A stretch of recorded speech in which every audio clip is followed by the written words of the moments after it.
पुंडलीकवरदा हरि विठ्ठला श्रीज्ञानदेव तुकाराम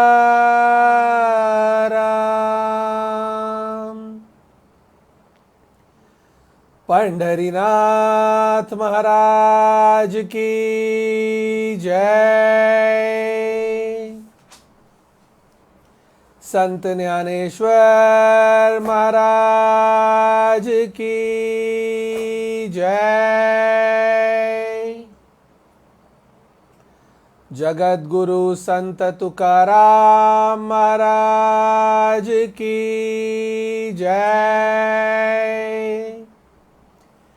पूज्य श्री श्री अम्मा की जय। महान ब्रह्मश्री श्री गोपाल वल्लीदासर की जय।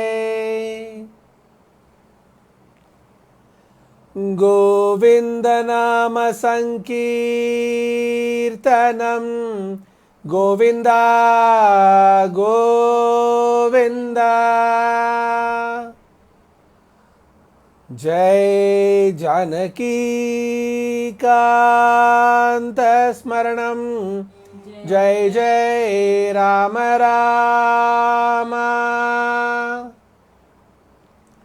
गोपिका जीवन स्मरणम गोविंदा गोविंदा।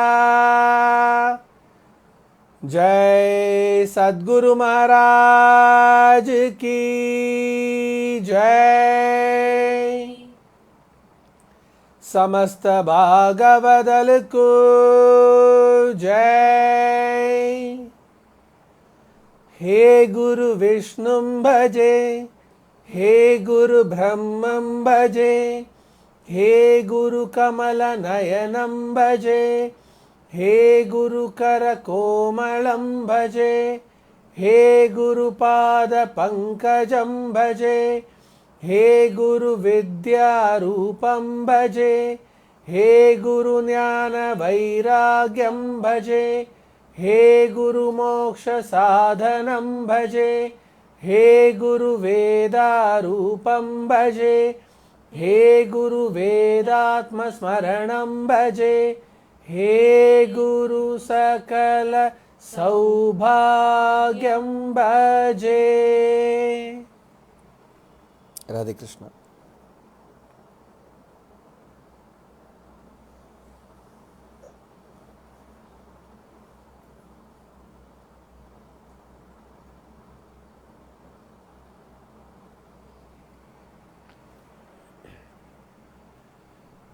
शरणागति। शरणागति से ज़्यादा पावरफुल इस दुनिया में और कुछ भी नहीं। शरणागति का अर्थ यह है कि प्रभु के अधीन होकर हमारा सब कुछ हम प्रभु के हवाले कर दें। एक छोटा सा बच्चा, एक नवजात शिशु जिसका अभी अभी जन्म हुआ है, जिसका अभी अभी जन्म हुआ है, वो बालक अपना सब कुछ अपने माँ के हवाले कर देता है।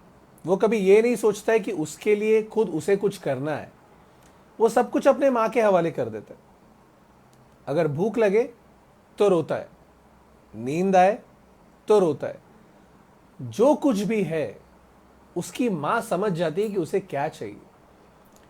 अगर एक बच्चा जिसका जन्म होकर सिर्फ 1 या 2 महीने हुए, फिर भी उसके थोड़े से बोलने पर या रोने पर या उसके चेहरे के एक हरकत से अगर उसकी माँ को यह पता चल जाता है कि उस बच्चे को क्या चाहिए, तो प्रभु जो जन्म जन्म से हमें जानते हैं, इतने जन्मों से, और एक माँ से कई ज़्यादा प्रेम करते हैं हमसे, अगर हमने प्रभु के प्रति शरणागति कर दी तो सोचिए जिंदगी कितनी आसान हो जाएगी।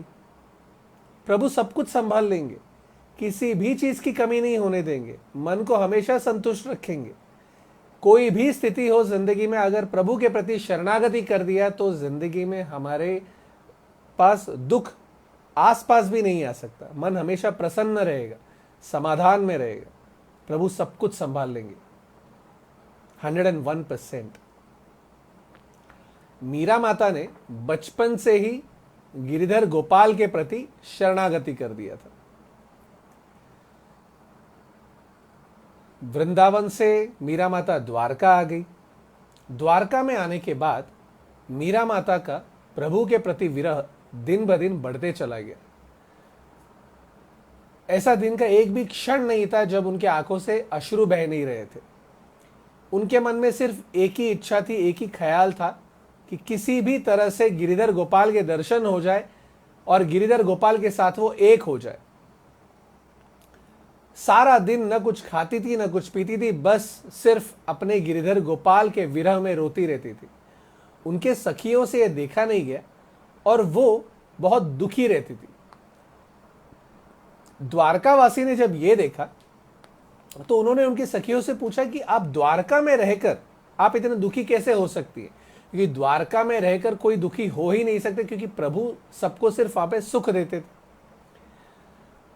तो मीरा माता की सखियों ने द्वारका वासियों को मीरा माता का सारा वृत्तांत बताया और तब द्वारका वासियों ने कहा कि आपको सिर्फ एक ही चीज करना है, द्वारकाधीश के तरफ जाकर उनसे प्रार्थना करनी है कि मीरा माता को संतुष्ट रखे, समाधान में रखे, खुश रखे, आनंद में रखे।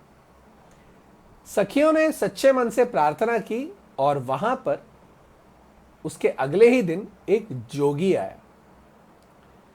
प्रार्थना से ज्यादा बल और किसी में नहीं है। गुरुजी हमेशा कहते हैं कि चाहे जिंदगी में जो अड़चन आना है आ जाए, जो संकट आना है आ जाए, कोई भी सिचुएशन हो, सिर्फ प्रार्थना कीजिए सच्चे मन से। कभी रोना होगा या कभी किसी को डांटना होगा, गुस्सा करना होगा या अपने कोई भी इमोशंस को व्यक्त करना होगा, कभी किसी इंसान के सामने मत कीजिए, कभी समझ नहीं पाएंगे। और इसमें सामने वाले की भी कोई गलती नहीं, क्योंकि हर एक इंसान, आप हम सब लोग कहीं ना कहीं पे अधूरे हैं।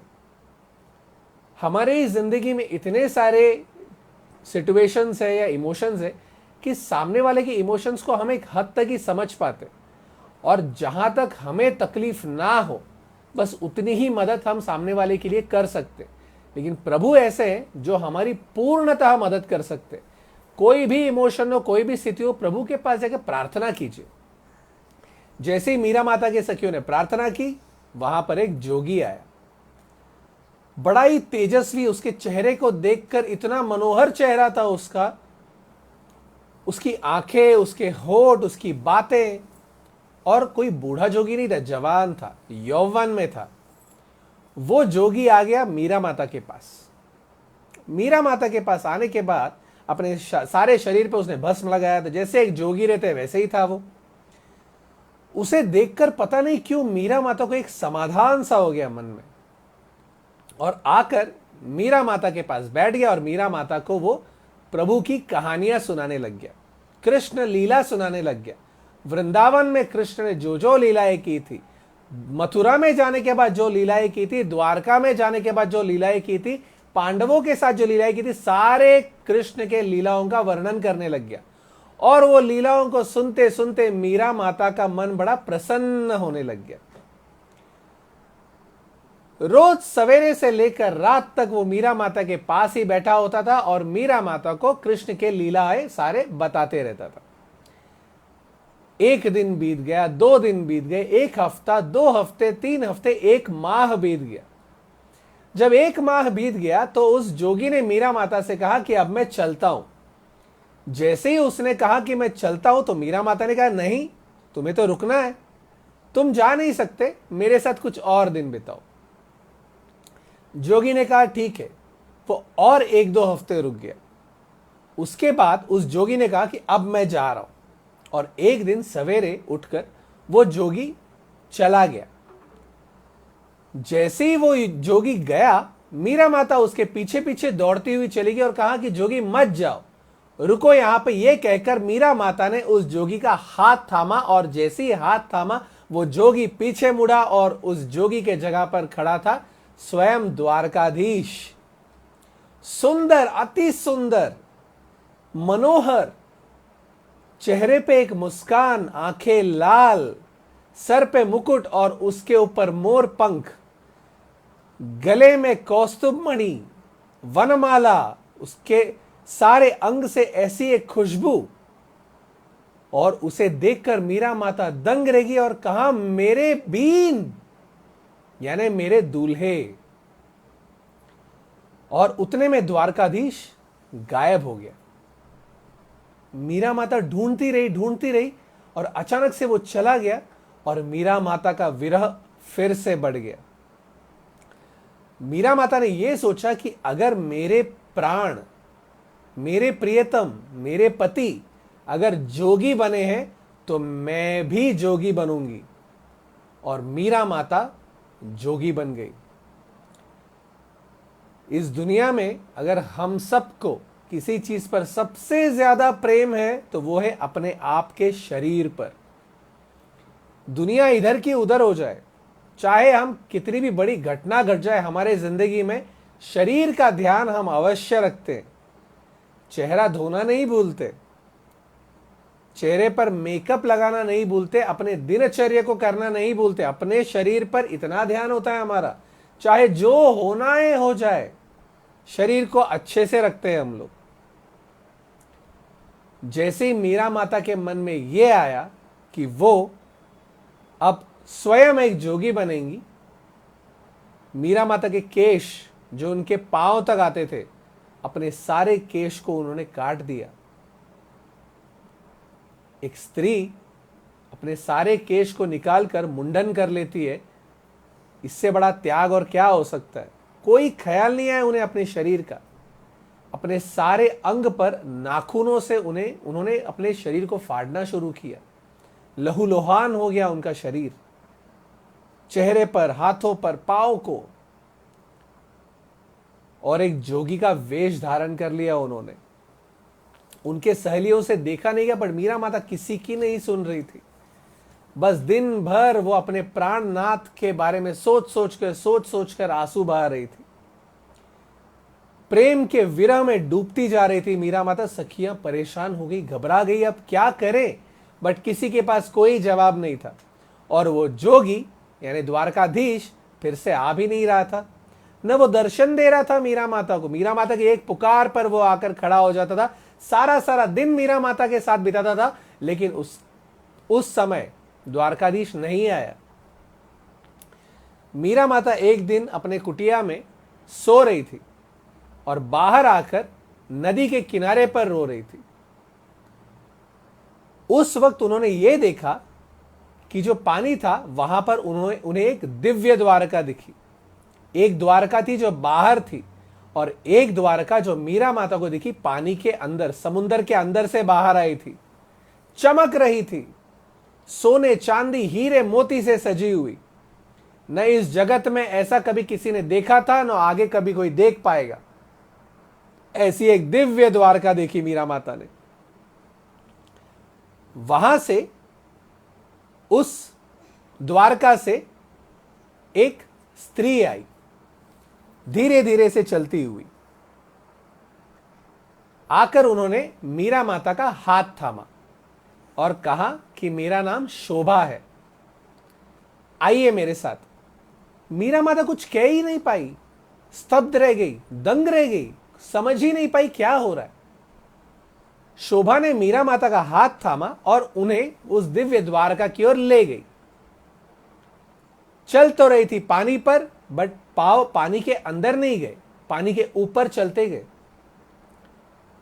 धीरे धीरे चलते चलते उस दिव्य द्वारका के समक्ष आ गए दोनों। शोभा मीरा माता को एक बहुत ही सुंदर महल में ले गई। इतना सुंदर महल मीरा माता ने अपने आयु में कभी नहीं देखा था। जब उस महल के अंदर गए तो वहां पर 8 रानियां बैठी थी, अति सुंदर, अप्सराएं भी उनके सामने हार मान जाए इतनी सुंदर।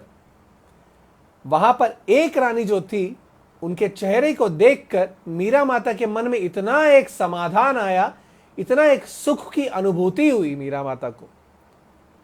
वो रानी मीरा माता के पास आई और उन्होंने मीरा माता का हाथ थामा और उन्हें अपने पास ले गई और वहां पर बिठाया और कहा कि मीरा, मैं रुक्मिणी हूं, कृष्ण की रुक्मिणी, स्वयं लक्ष्मी, जिन्होंने कृष्ण को एक बार भी देखा नहीं था, लेकिन उसके बावजूद कृष्ण के बारे में सिर्फ सुनकर कृष्ण के प्रेम में आ गई थी और उन्हें एक चिट्ठी लिखकर भेजा था। उस चिट्ठी में यह लिखा था कि हे भुवन सुंदरा, मैंने अपना मन तुम्हें दे दिया है, तुम मुझे आकर ले जाओ। और कृष्ण रुक्मिणी माता को लेने आए थे, हरण करके ले गए थे।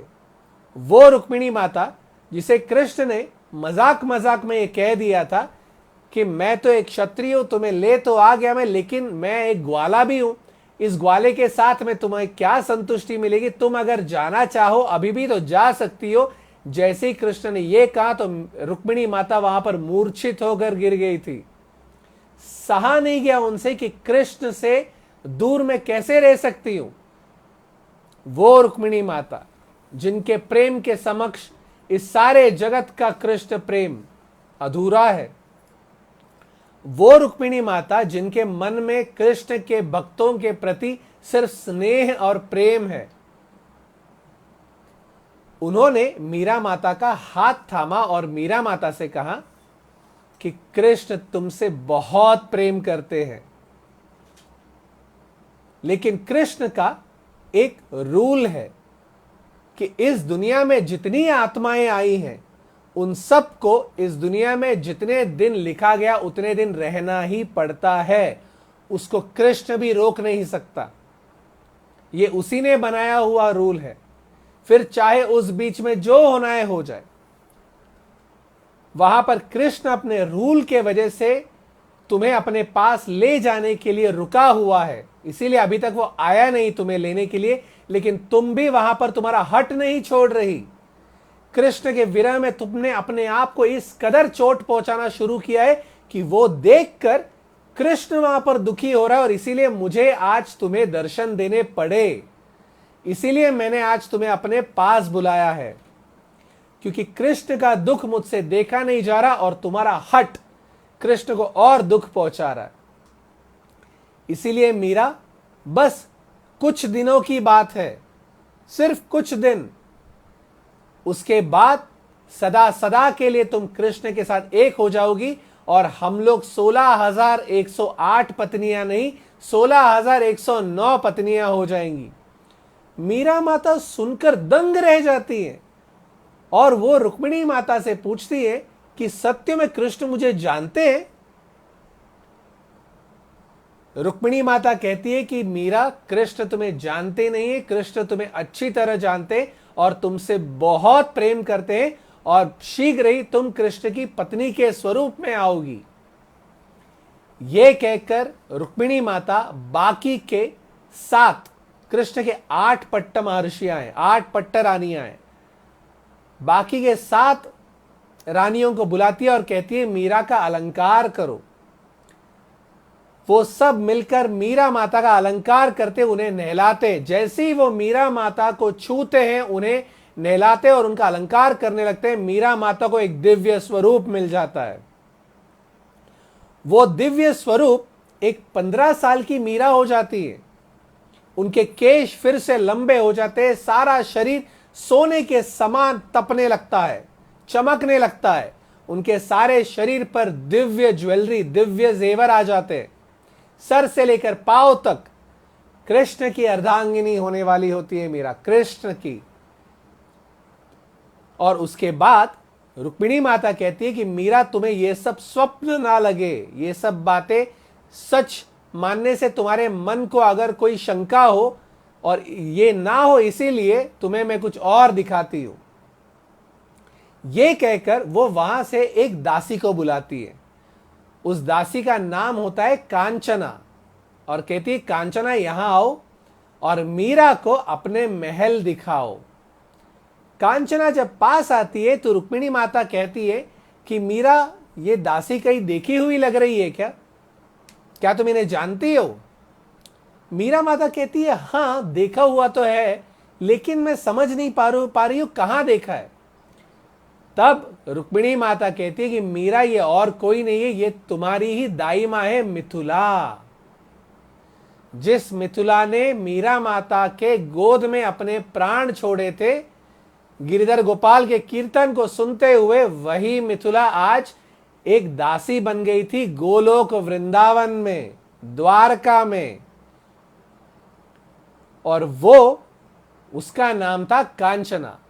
मीरा माता को ले जाती है। रुक्मिणी माता कहती है कि मीरा, तुम्हारे जो जो सखियां थी वो सारे के सारे गोलोक वृंदावन में उन्हें दासी का स्वरूप मिला हुआ है।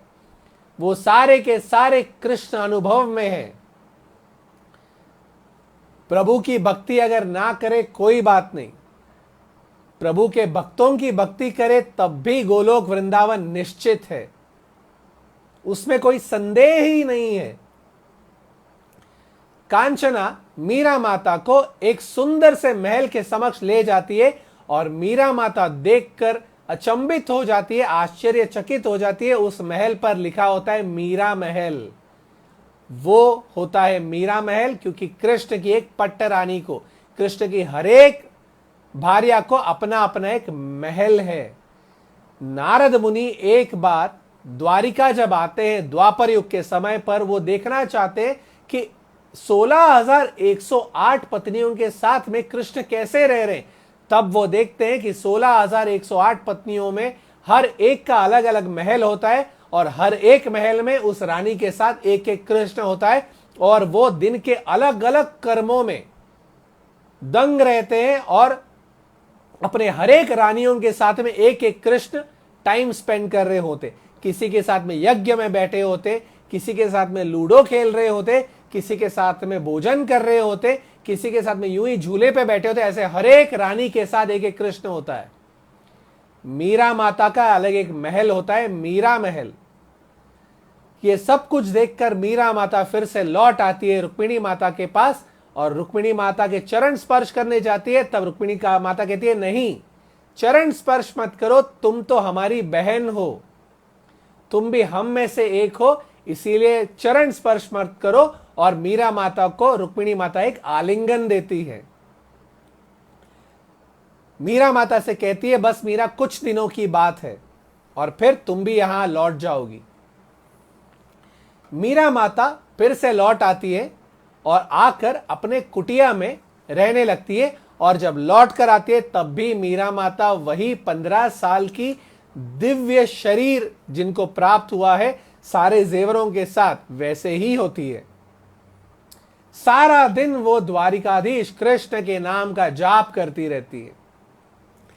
जाने से पहले मीरा माता फिर से रुक्मिणी माता से पूछती है कि मैं तो वृंदावन में कृष्ण से प्रेम करती थी, तो द्वारकाधीश से मेरा विवाह क्यों? तब रुक्मिणी माता कहती है, तुम्हारे पूर्व जन्म में तुमने द्वारिकाधीश से प्रेम किया था अंत में, और उसकी पत्नी होने का तुम्हारे मन में विचार आया था, इसीलिए तुम द्वारिकाधीश से तुम्हारा विवाह होगा।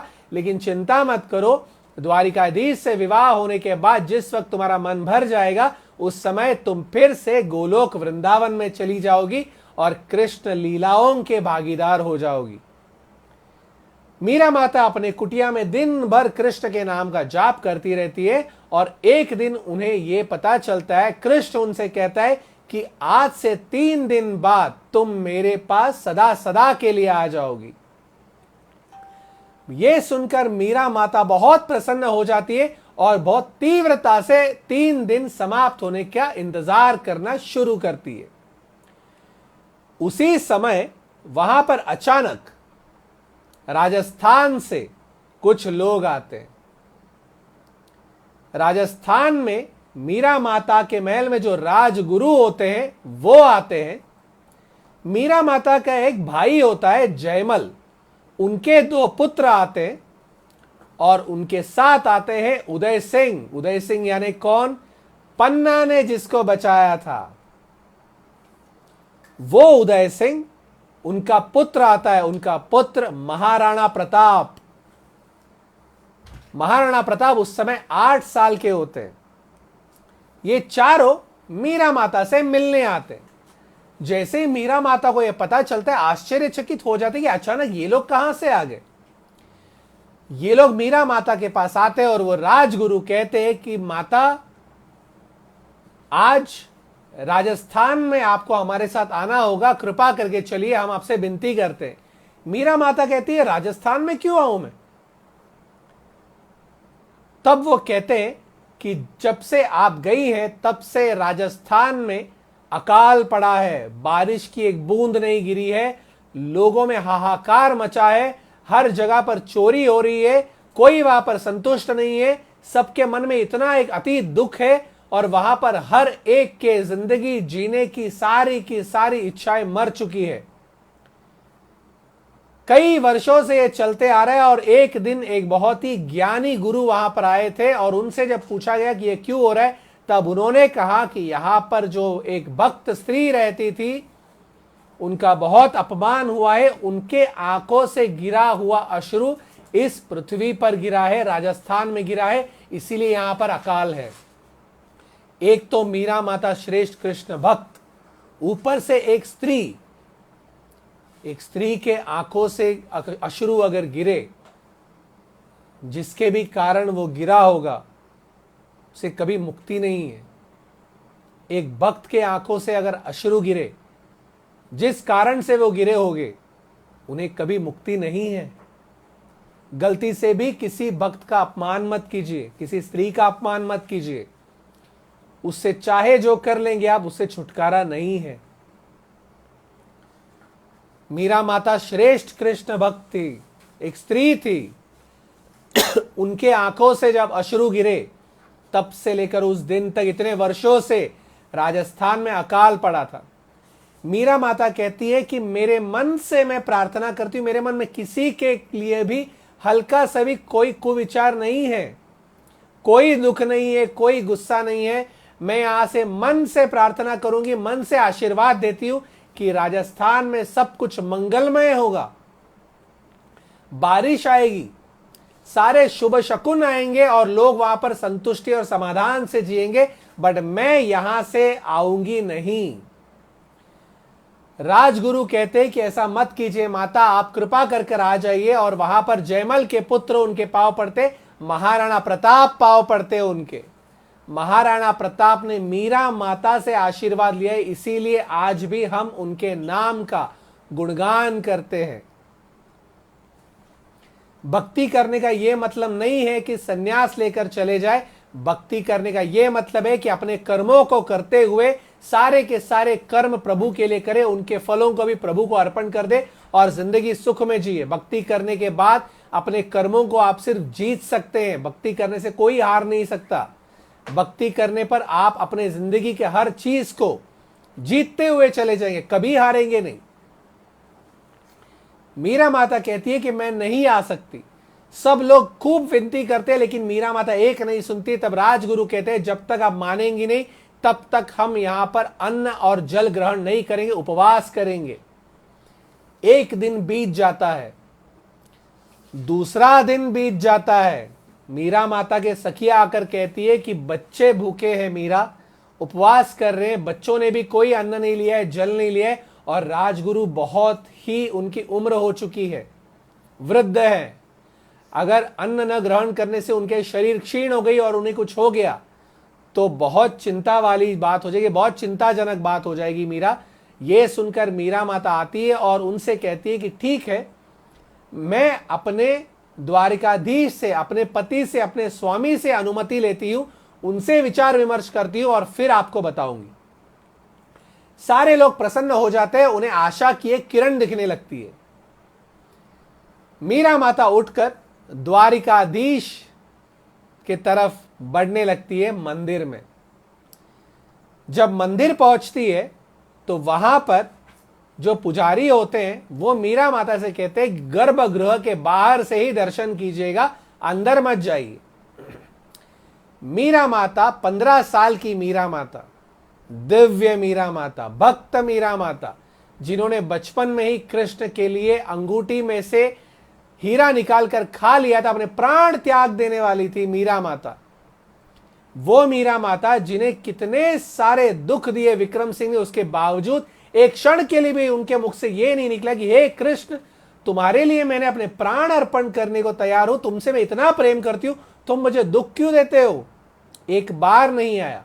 इतने सारे दुख झेलने के बाद उनको जहर दिया गया, उनको सब कुछ दिया गया, लेकिन उसके बावजूद एक क्षण के लिए मीरा माता हिली नहीं, भक्ति हिली नहीं कभी उनकी। कभी ये नहीं पूछा कि मेरे साथ ऐसा क्यों कर रहे हो, नहीं। हर क्षण सिर्फ मन में यही ख्याल आया कि मेरे गिरिधर, मेरे स्वामी, मेरे परम प्रेमी। कभी मन में यह नहीं आया कि मेरे साथ ऐसा क्यों कर रहे हो। छोटी सी कुछ बात हो जाती है और प्रभु से बड़े आसानी से पूछ लेते हैं कि मेरे साथ इतना मुझे दुख क्यों दे रहे हो।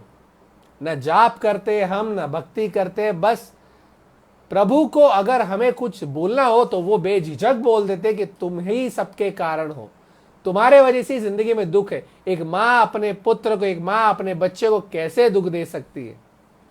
प्रभु हमें कैसे दुख दे सकते हैं।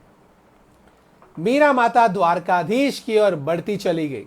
धीरे धीरे पुजारी वहां से बोल रहे थे कि मीरा माता को कि गर्भगृह के बाहर से करो, और इतने में मीरा माता गर्भगृह के अंदर उन्होंने कदम रख दिया। पीछे पीछे राजगुरु और तीनों बच्चे आ रहे थे। वो ये देखना चाहते थे कि अंदर हो क्या रहा है, मीरा माता प्रभु से क्या बात करेंगी, प्रभु का उत्तर क्या होगा। मीरा माता के पीछे पीछे उनके सखिया भी आ रही थी ये देखने की ये क्या हो रहा है। मीरा माता तेजी से द्वारकाधीश की ओर बढ़ी। द्वारकाधीश को उन्होंने देखा, चरण से लेकर मुख तक द्वारकाधीश ने उन्हें दर्शन दिए दूल्हे के स्वरूप में। सर से लेकर पांव तक द्वारकाधीश दूल्हे के समान सजा हुआ था, सुंदर, अति सुंदर, मनमोहक, जैसे कि लाखों कामदेव एक साथ वहां पर आकर खड़े हो गए। कोटि सूर्य प्रकाश, शीतल, मंद मंद एक खुशबू आ रही थी, चंदन की, तुलसी की, माखन की। मीरा माता देखकर दंग रहेगी। प्रभु को देखकर उनकी आंखों में अश्रु। 15 साल की यौवन मीरा, जिनके मन में प्रभु के प्रति असीम प्रेम। 60 साल की मीरा माता हो गई थी, तब से वो कृष्ण को प्रेम कर रही थी। 60 सालों तक अतीत प्रेम किया। 15 साल की मीरा माता वहां पर प्रभु के सामने खड़ी थी। प्रभु से एक होने के लिए प्रभु की आंखों में आंख डाला। प्रभु ने अपने हाथों को बढ़ाए। सबको मूर्ति दिखी, लेकिन मूर्ति के समक्ष उनको एक प्रकाश भी दिखा, जैसे कि हाथ बढ़ रहे हो। प्रभु ने हाथ बढ़ाए। मीरा माता प्रभु के आलिंगन में चली गई। प्रभु ने मीरा माता को आलिंगन में समेट लिया और वहीं पर अपने आप के साथ मीरा माता को एक कर लिया। और 60 साल के बाद मीरा माता, भक्त मीरा माता, गिरिधर गोपाल की मीरा माता प्रभु के साथ, द्वारिकाधीश के साथ एक हो गई। सबके नेत्रों के समक्ष अदृश्य हो गई, द्वारकाधीश के मूर्ति के साथ एक हो गई। सब लोग देखते ही रह गए, कुछ समझ नहीं पाए, बट इतना समझ गए कि अब मीरा माता को वो फिर से कभी भी अपने आयु में देख नहीं पाएंगे। सारे लोग खूब रोए, खूब रोए, और मीरा माता ने अपने आप को द्वारिकाधीश के आलिंगन में मीरा महल में पाया। सारे के सारे राजगुरु और तीनों बच्चे राजस्थान में गए, और जिस वक्त मीरा माता के मुख से निकला कि सब मंगलमय होगा, उसी वक्त राजस्थान में खूब बरसात हुई और सब मंगलमय हुआ। हमारे ही देश में बस कुछ हजार सालों पहले ही मीरा माता का जन्म हुआ, और हमारे बीच में वो इसी पृथ्वी पर, इसी राजस्थान में, इसी द्वारका में मीरा माता रही। अपने मुख से असंख्य भजन और कीर्तन गाए। आज भी जिस द्वारिकाधीश की मूर्ति द्वारका में है, उसी मूर्ति में मीरा माता द्वारिकाधीश के साथ एक हुई है।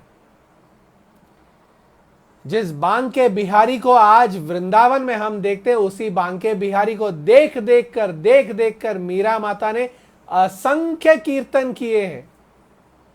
आज भी मीरा माता जिस कुटिया में रही है, वो कुटिया वृंदावन में है। जब ऐसे मीरा माता के समान संत महात्मा, कोटि कोटि संत महात्मा जब हमारे भारत भूमि में रहकर जा चुके हैं, तब हमारा हिंदू धर्म कैसे नीचे आएगा, और कैसे हम लोगों को भक्ति नहीं आ सकती। हाँ, अवश्य भक्ति आ सकती है हमें। मीरा माता का चरित्र इतना सुंदर है कि उसे सुनने के बाद अवश्य मन में मीरा माता के आशीर्वाद से हम सबको कृष्ण की शुद्ध भक्ति का लाभ अवश्य होगा। इस चरित्र को हम लोगों ने सुना, ये मीरा माता के आशीर्वाद से ही सुना है। ये चरित्र को हमने सुना, ये एक लाइव प्रूफ है कि मीरा माता और प्रभु हम पर बहुत प्रसन्न है और हमें हमेशा शुद्ध भक्ति देते ही रहेंगे। अगले एपिसोड में हम फिर से एक ऐसे भक्त के चरित्र के बारे में सुनेंगे जिन्होंने कृष्ण के लिए ऐसा कुछ किया है जो शायद ही किसी ने किया होगा। तब तक मीरा माता के इस चरित्र का आनंद लेकर मन में कृष्ण के नाम का जाप करते हुए जिंदगी को खुशी खुशी समाधान में कृष्ण के लिए बिताए। राधे कृष्ण।